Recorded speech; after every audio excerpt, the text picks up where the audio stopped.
In section 3, we have some more practice with equivalent expressions. So yeah, let's just go ahead and get going. So again, we have this phrase, equivalent. Yeah, doesn't like my. And we've got some parentheses. So the order of operations says that we need to work on our parentheses. So we're going to take this 3x and distribute it to everything inside of that neighboring set of parentheses. So only these two terms. So we'll do 3 times 5/3. Do the coefficients first. So let's check that out. 3 times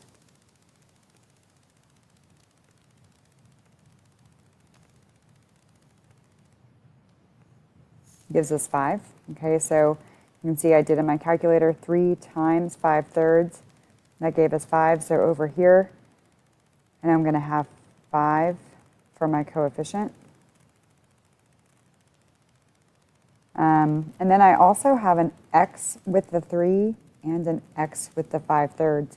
So if you think about what that means we have x times x, which is x squared. So I'm going to have 5x squared.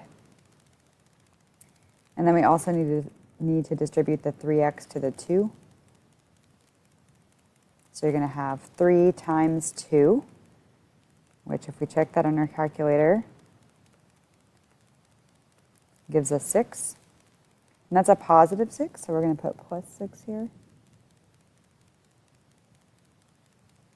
And then again, that 3 had an x with it, so we need to make sure we keep that x there. Now we can move on to the second set of parentheses. And there is a positive 4 that we need to distribute. So we need to do 4 times 1/6. And again, make sure you're using your calculator on this stuff, just because no need to make a silly mistake if you have someone that can check it for you. And that gives us 2/3. And there's an x there, so we want to make sure we have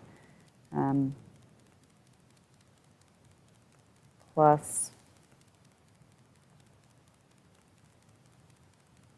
2/3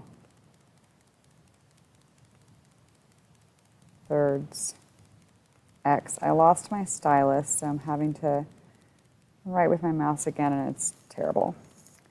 Okay, then I've got 4 times -3, because this has -3, I've got to treat that like a negative. So 4 times -3 is going to be -12.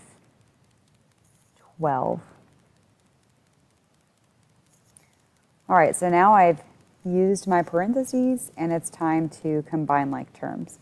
So let's go to red, and I've got this 5x squared term here, and I look at like my 6x, and there's no squared term there, so I can't add that. I can't add this because it also didn't have a square, and this is just a constant term. So I know that my first term needs to be 5x squared, so I'm going to leave that right here, and that also tells me that letter C is out. Then I've got a positive 6x and a positive 2/3 x. I'm definitely going to do that in the calculator. So 6 plus 2/3 this time is 20/3. So that's a positive 20/3.